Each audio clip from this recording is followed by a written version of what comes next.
সমস্যা না আর রাতের আগে আবার রেখে আমু ওই জায়গায় নামাজ পড়া জান্নাত জান্নাত ওকে মুসলিম वे जहीन जन्नत के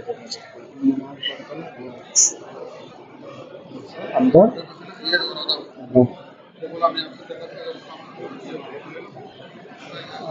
वहीं से बैठ के इमाम नमाज पढ़ा रहा है।